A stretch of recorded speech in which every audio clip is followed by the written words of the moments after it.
गवणे आणि माझा विषय आहे लोकशाहीचे वस्त्रहरण. माननीय परीक्षक आणि प्रिय मित्रमैत्रिणींनो, नमस्कार. मी पूर्वी हगवणे.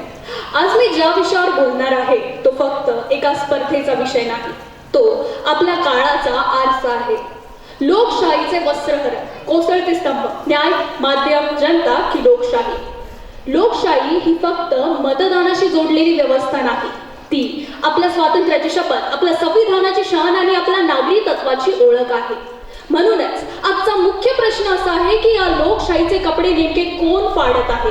सत्तेचे लालची हात, पक्षपाती माध्यमाचे कॅमेरे, न्याय मिळण्याचा विलंब की आपणच शांत बसलेली व कधी कधी बेफिकर जनता? लोकशाहीची इमारत 4 स्तंभांवर उभी आहे असे आपण नेहमी ऐकतो. विधिमंडळ, कार्यपालिका, न्यायपालिका आणि माध्यम. या 4ही स्तंभांचे एकच काम, नागरिकांच्या हक्कांचे रक्षण आणि सत्ता कोणाच्याही हातात बेभान होऊ न देणे. पण या चित्रात एक अनधिकृत पण सगळ्यात ताकदवान स्तंभ आहे आपण, म्हणजे जनता. कायदे कोण बनवतं? सरकार कोण निवडतं? माध्यमांना टीआरपी कोण देतं? आपणच. म्हणूनच प्रश्न अधिक कठीण होतो जेव्हा लोकशाही कमकुवत होते. तेव्हा दोष फक्त हा संस्थांचा आहे का, की आपला सहभाग, आपला विवेक, आपली भीती, आपला स्वार्थ सुद्धा या वस्त्रहरणात सहभागी असतो?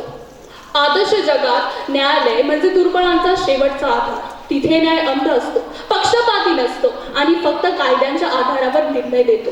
पण वास्तवात आपण काय पाहतो? वर्षानुवर्षे चालणारी खटले, तारखांवर तारखा, कोट्यावधीत प्रलंबित प्रकरणे, जिथे न्याय येईपर्यंत पिढ्या बदलतात पण निकाल येत नाही. एका बाजूला आपण काही ऐतिहासिक निर्णय पाहतो जे नागरिकांचे अधिकार मजबूत करतात आणि सत्तेच्या मनमानीवर मर्यादा घालतात. दुसऱ्या बाजूला आपण असेही पाहतो जिथे गरीब माणूस छोट्या गुन्ह्यात वर्षानुवर्षे सडतो आणि मोठ्या शक्तिशाली लोकांना तातडीने जामीन मिळतो. येथे वस्त्रहरण न्यायाचे होते, उघडपणे नाही, शांतपणे. कागदांच्या ढिगारात, तारखांच्या बदल्यात आणि गरीब श्रीमंत यांच्यातल्या तफावती. प्रश्न असा नाही की न्याय व्यवस्था शत्रू आहे. प्रश्न असा आहे की ती पुरेशी सुलभ, पुरेशी मजबूत आणि पुरेशी वेगवान राहिली आहे का? आणि जर नाही तर त्या वस्त्रहरणाचे साक्षीदार आपण शांतपणे बनत नाही का? लोकशाहीतला 4था स्तंभ म्हणून माध्यमांचा उल्लेख अभिमानाने केला जातो. कारण माध्यम सत्तेला प्रश्न विचारतात, जनतेचा आवाज पोहोचवतात, घोटाळे उघड करतात आणि पब्लिक ओपिनियन घडवतात. इतिहासात अनेक धैर्यवान पत्रकारांनी चौकशी, अहवालांनी, स्टिंग ऑपरेशनने अनेक घोटाळे उघड केले आणि शासनाला झुकायला लावले. पण आज आपण वेगळी चित्रे पाहतो. प्राईम टाइमवर होणारे ओरड कार्यक्रम, जिथे आवाज जास्त पण तर्क कमी, जिथे पाहुण्यांची संख्या 8-10 पण प्रश्न एकच, आपण कोणत्या बाजूला? जेव्हा न्यूज स्टुडिओ न्यायासारखे दिसायला लागतात आणि अँकर स्वतःच न्यायाधीश, वकील किंवा ज्युरी बनतो, तेव्हा तटस्थतेचे वस्त्र मागे कुठेतरी पडते. माध्यमांचे वस्त्रहरण कोण करतं? केवळ तेच नाही, टीआरपी, शेअर, व्ह्यूज देणारे आपणही. सर्वात मोठा प्रश्न, लोकशाहीची मालकी कोणाकडे? निवडून आलेल्या लोकांकडे नाही, सरकारकडे नाही. लोकशाहीचा खरा मालक नागरिक असतो. मग प्रश्न असा, आपण नागरिक म्हणून काय करतो?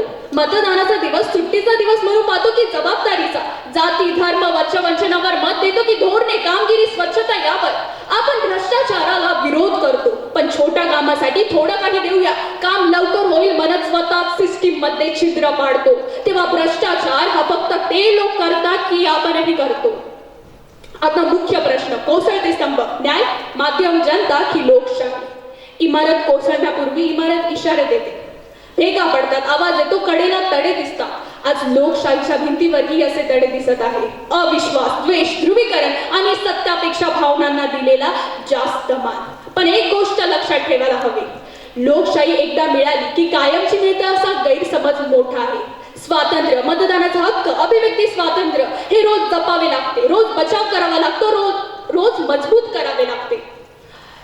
लोकशाही एका क्षणी भूकंपासारखी कोसळत नाही, ती हळूहळू कमजोर होत जाते आणि आपण नागरिक म्हणून तिच्या त्या हळूहळू होत गेलेल्या वस्त्रहरणाचे शांत प्रेक्षक बनतो.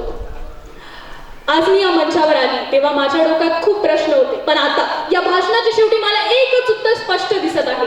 लोकशाहीचे वस्त्रहरण थांबवण्यासाठी सर्वात मोठी ताकद न्यायालय, माध्यम किंवा सरकारकडे नाही, ती ताकद आपल्याकडे आहे. आपण सर्वांनी महाभारतातील द्रौपदीचे वस्त्रहरण हा प्रसंग ऐकलाच असेल. त्या सभागृहात राजे होते, सेनापती होते, गुरु होते, विद्वान होते, पण जेव्हा अन्याय उघडपणे होत होता तेव्हा बहुतेकांनी डोळे खाली घातले. आज लोकशाही देखील द्रौपदी सारखी न्यायासाठी, सन्मानासाठी आणि संरक्षणासाठी हाक मारते आहे. प्रश्न असा आहे, आपण कोण? आपण भीष्मासारखे शांत बसणारे, दुर्योधनासारखे गर्वाने हसणारे, की कृष्णासारखे उभे राहणारे जे म्हणतात जिथे अन्याय तिथे विरोध?